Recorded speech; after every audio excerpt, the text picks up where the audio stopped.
ॐ श्रीराम राम रामेति रमे रामे मनोरमे सहस्रनाम तत्तुल्यं रामनाम वरानने। ॐ आपदामपहर्तारं दातारं सर्वसम्पदां लोकाभिरामं श्रीरामं भूयो भूयो नमाम्यहम्। Namaskar. Namaskar. We read chapter 93 of the Ayodhya Kandam, which has 27 verses. Setting his foot on the soil of Chitrakuta with his army and camp followers and identifying the place with the help of the features pointed out by Bharatwaja, Bharat commands the army men to look out for the hermitage of Sri Rama.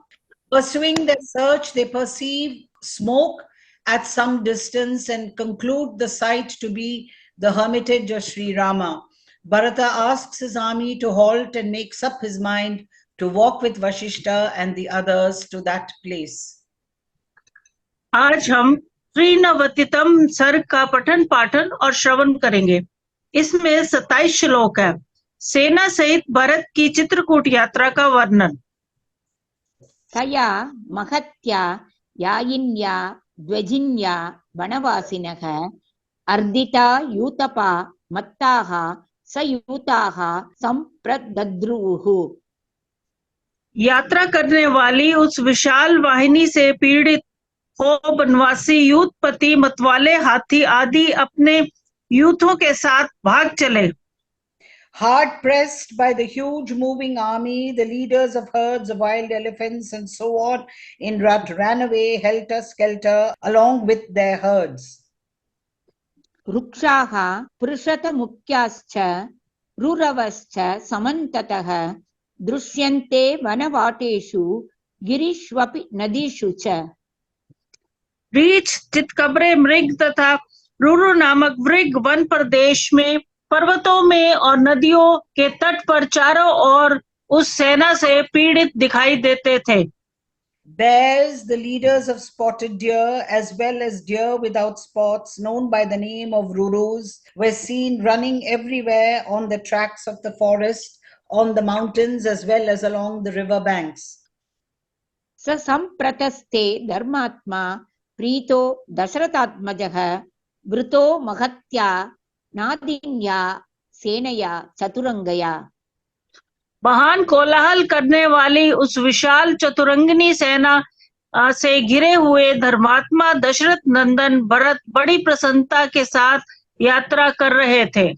Followed by a huge army consisting of 4 limbs, that is the chariots, the horsemen, the elephants and the foot soldiers, and full of noise caused by the rattling of chariot wheels, the neighing of horses and the trumpeting of elephants, Bharata, son of Dasharatha, whose mind was given to piety, delightfully proceeded along with others in the hope of meeting Sri Rama. सागरौघ निभा सेना भरतस्य महात्मनः महीम संसादयामास प्रावृषिः द्यामिवाम्बुदः। जैसे वर्षा ऋतु में मेघों की घटा आकाश को ढक लेती है, उसी प्रकार महात्मा भरत की समुद्र जैसी इस विशाल सेना ने दूर तक के भूभाग को आगच्छित कर लिया था।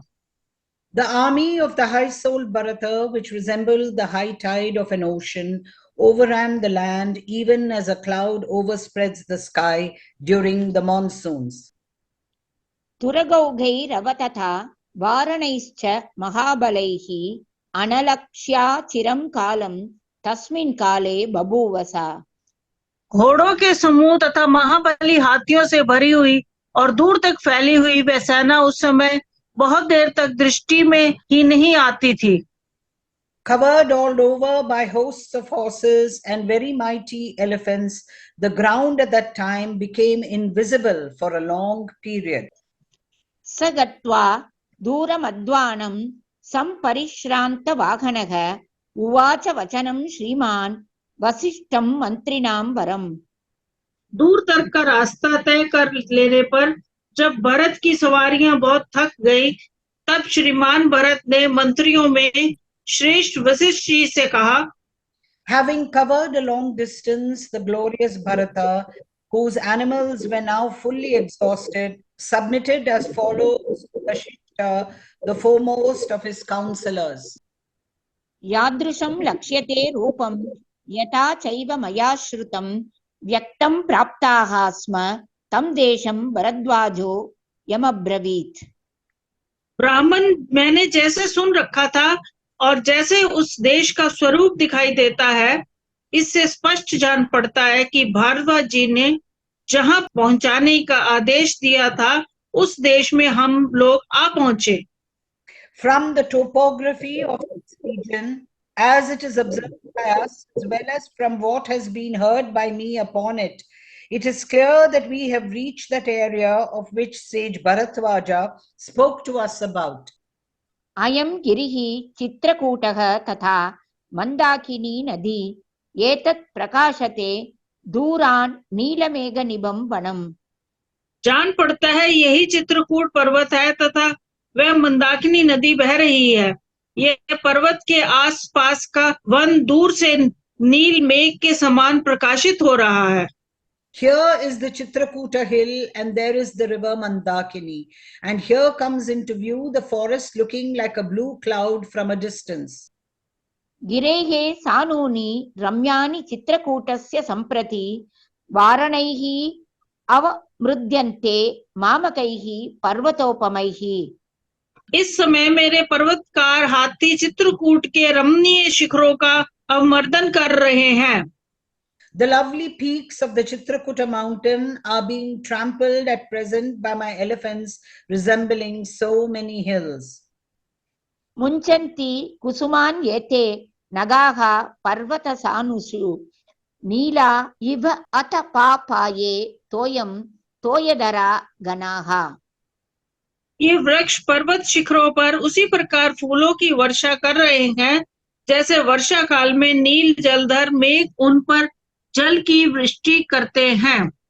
Shaken by the elephants, the yonder trees shed flowers on the hilltops, even as dark rain-bearing clouds pour water at the end of summer.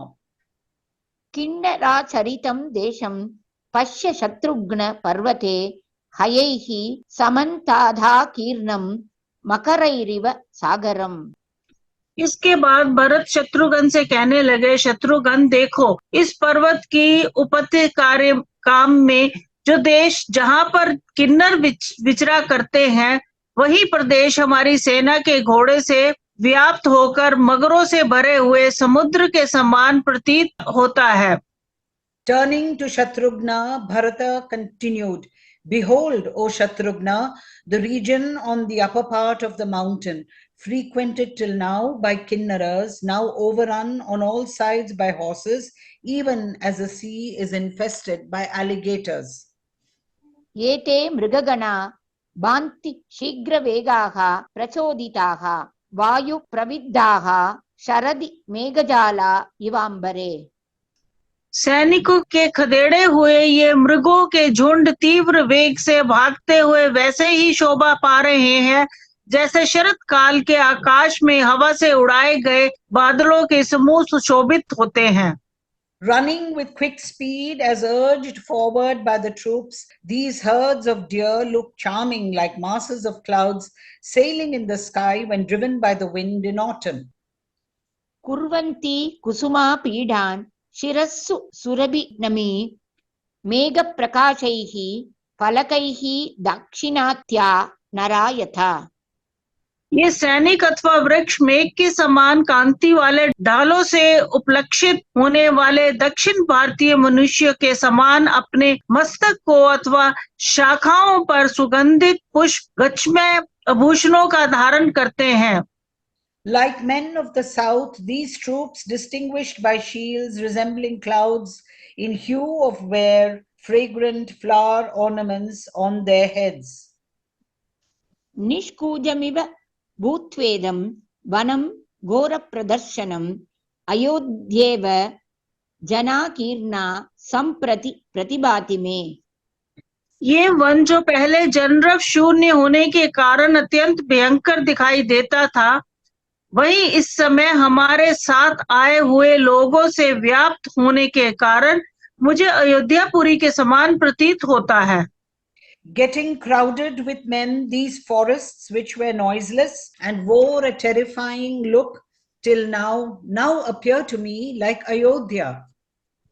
कुरैः उदीरितो रेणुः दिवं प्रच्छाद्य तिष्ठति तं वहति अनिलः शीघ्रं कुर्वन्निव मम प्रियम्।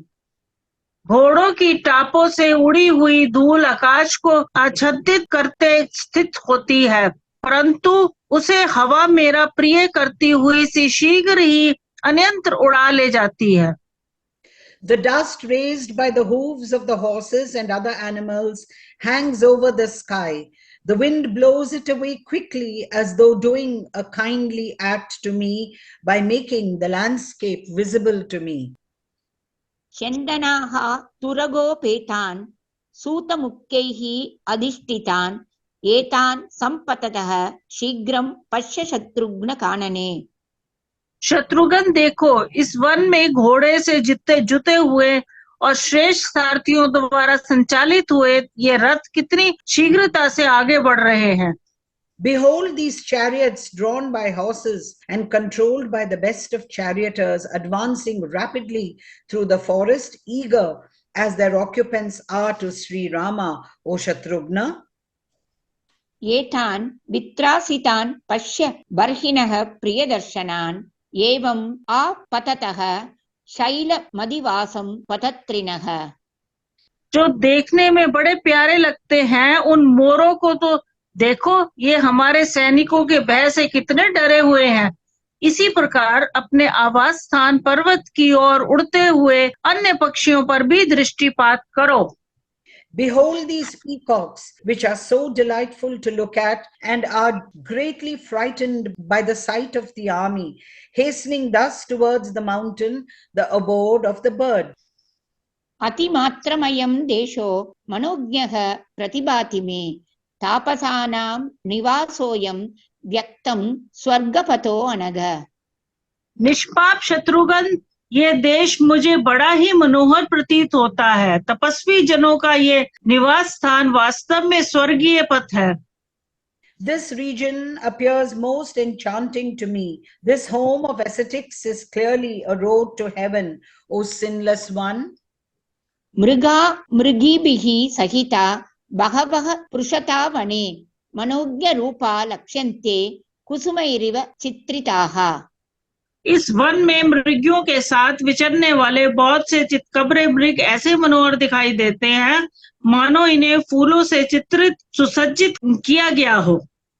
Many spotted deers, accompanied by their hinds and endowed with enchanting forms, appear as though decorated with flowers.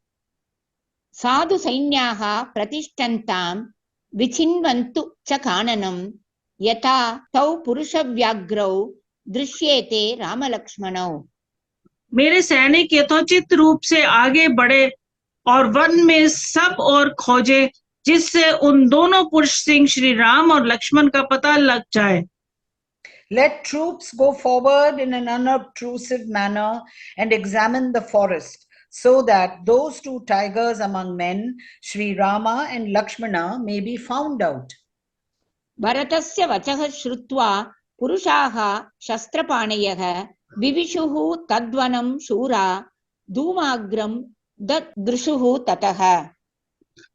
Bharat का ये वचन सुनकर बहुत से शूरवीर पुरुषों ने हाथों में हथियार लेकर उस वन में प्रवेश किया। तदंतर आगे जाने पर उन्हें कुछ दूर पर ऊपर को धुआं उठता दिखाई दिया। Hearing Bharata's command, gallant troops with arms in their hands entered the forest and presently saw a column of smoke rising at some distance. ते समालोक्य धूमाग्रम् ऊचुः भरतमागताः न मनुष्ये भवति अग्निर्व्यक्तम् अत्रैव राघवौ। उस धूमशिखा को देखकर वे लौट आए और भरत से बोले, प्रभु, जहाँ कोई मनुष्य नहीं होता वहां आग नहीं होती, अतः श्री राम और लक्ष्मण अवश्य यही होंगे। Clearly perceiving a column of smoke, they approached Bharata and submitted. There can be no fire in a place uninhabited by human beings. Evidently, Sri Rama and Lakshmana, the two scions of the Raghuvamsha, dwell on this very spot. अथ न अत्र नरव्याघ्रौ राजपुत्रौ परन्तपौ अन्ये रामोपमाः सन्ति व्यक्तम् अत्र तपस्विनः। यदि शत्रुओं को संताप देने वाले पुरुष सिंह राजकुमार श्री राम और लक्ष्मण यही ना हो तो भी श्री राम जैसे तेजस्वी दूसरे कोई तपस्वी तो अवश्य ही होंगे। If the two princes, who are veritable tigers among men and the scorchers of their enemies, are not here, obviously there are other ascetics like Sri Rama on this spot. तच्छ्रुत्वा भरतः तेषां वचनं साधु सम्मतं सैन्यान् उवाच सर्वान् तान् अमित्र बलमर्दनः। उनकी बातें श्रेष्ठ पुरुषों द्वारा मानने योग्य थी। उन्हें सुनकर शत्रु सेना का मर्दन करने वाले भरत ने उन समस्त सैनिकों से कहा, Hearing the aforesaid submission of the soldiers, which was esteemed even by pious men, Bharata, who was capable of crushing a hostile army, spoke to all those troops as follows. यत्ता भवन्तः तिष्ठन्तु नेतो गन्तव्यम् अग्रतः अहमेव गमिष्यामि सुमन्त्रो धृतिरेव च। तुम सब लोग सावधान होकर यहीं ठहरो, यहाँ से आगे ना जाना। अब मैं ही वहां जाऊंगा, मेरे साथ सुमंत्र और धृति भी रहेंगे। Let you remain vigilant where you are. You should not proceed further than this place. I shall go myself to meet Sri Rama, as also with Sumantra and Dhriti, the two trusted ministers of King Dasharatha. एवं मुक्ताः ततः सैन्याः तत्र तस्तुः समन्ततः भरतो यत्र धूमाग्रं तत्र दृष्टिं समाददत्। उनकी ऐसी आज्ञा पाकर समस्त सैनिक वहीं सब और फैलकर खड़े हो गए और भरत ने जहां धुआं उठ रहा था उस ओर अपनी दृष्टि स्थिर की। Commanded thus by Bharata, the troops thereupon remained stationed all around on that very spot, while Bharata fixed his gaze on the spot where the column of smoke was visible. व्यवस्थिता या भरतेन सा समूः निरीक्षमाणापि च भूमिम् अग्रतः बभूव हृष्टा न चिरेण जानति प्रियस्य रामस्य समागमं तदा। भरत के द्वारा वहां ठहराई गई वह सेना आगे की भूमिका का निरीक्षण करती हुई भी वहां हर्षपूर्वक खड़ी रही, क्योंकि उस समय उसे मालूम हो गया था कि अब शीघ्र ही श्री रामचंद्र जी से मिलने का अवसर आने वाला है। Even though perceiving the place where Sri Rama was supposed to be ahead, the aforesaid army, which was held up on that spot by Bharata, felt rejoiced even then, anticipating as they did their meeting with their beloved Rama at no distant hour. इत्यार्षे श्रीमद् रामायणे वाल्मीकीये आदिकाव्ये अयोध्याकाण्डे 93तमः सर्गः। इस प्रकार श्री वाल्मीकि निर्मित अर्ष रामायण आदि काव्य के अयोध्या कांड में 93वां सर्ग पूरा हुआ। Thus ends Canto 93 in the Ayodhya Kandam of the glorious Ramayana of Valmiki, the work of a rishi and the oldest epic. ओम श्री राम राम रामेति रमे रामे मनोरमे सहस्रनाम तत्तुल्यम राम नाम वरानने। Om Apadamapahārtāram Dātāram Sarvasampadām Lokabhiramam Shri Ramam Bhuyo Bhuyo Namamyaham. Dhanyavad. धन्यवाद।